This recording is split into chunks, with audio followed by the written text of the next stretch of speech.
Hello guys, welcome to first audience channel. ఈ public response కూడా తీసుకోవడానికి అయితే వచ్చాం మనం. కొంతమంది వాంటెడ్లీ చేయిస్తారు, కొంతమంది వాళ్ళు సెల్ఫ్గా నెగిటివ్ చేసేస్తున్నారు సినిమా గురించి. దానివల్ల వాళ్ళకి వచ్చే ఆనందం ఏంటో నాకు అర్థమైతలే. ఒక ప్రొడ్యూసర్ తన ప్రాణాన్ని పనంగా పెట్టి ఒక 100 మంది వర్కర్స్ని పోగు చేసుకొని ఒక 1 year 1.5 year షూటింగ్ చేసి ఒక సినిమాని బయటికి తీసుకొస్తుంటే ఈజీగా సాయంత్రానికి మనకి ఫోన్లో టీవీలో వచ్చేస్తుంది సినిమా. దట్ ఈస్ నాట్ కరెక్ట్ అండి. We should respect. మనం 100 రూపాయల టికెట్ కొంటున్నామా, 50 రూపాయల టికెట్ కొంటున్నామా సెకండరీ.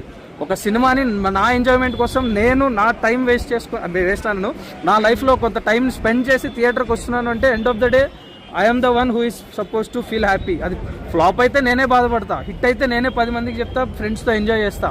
నెగిటివ్ చేసే వాళ్ళందరికీ ఒక్కటే చెప్తున్నా, మీరు నెగిటివ్ చేస్తున్నంత మాత్రాన సినిమా అనేది ఆగిపోదు, సినిమా అనేది చచ్చిపోదు. మనకి సినిమాలు వస్తూనే ఉంటాయి, ప్రొడ్యూసర్లు వస్తూనే ఉంటారు, వస్తాయి. We will get more screens. ఈ కంటెంట్ తీసుకొని is return the movie very well. Through out the movie everybody should come to theatre and watch it. Don't miss the excitement while watching. ఖచ్చితంగా ఈజ్ వీకెండ్ ద బెస్ట్. ఇంకా cinema అయిపోతలేదు ఏంటి అని.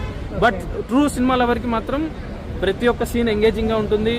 Next scene ఇంకా goose bumps వచ్చే scenes కూడా ఉంటుంది. Last వరకు మీ అసలు ఆ వరల్డ్ నుంచి బయట రారు ఏ సీన్ లో కానీ.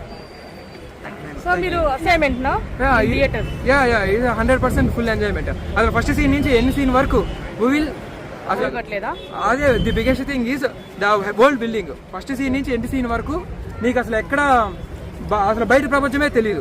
అన్నట్టు. రేటింగ్ ఎంత ఇస్తారండి? I will give 9.5. Okay, thank you.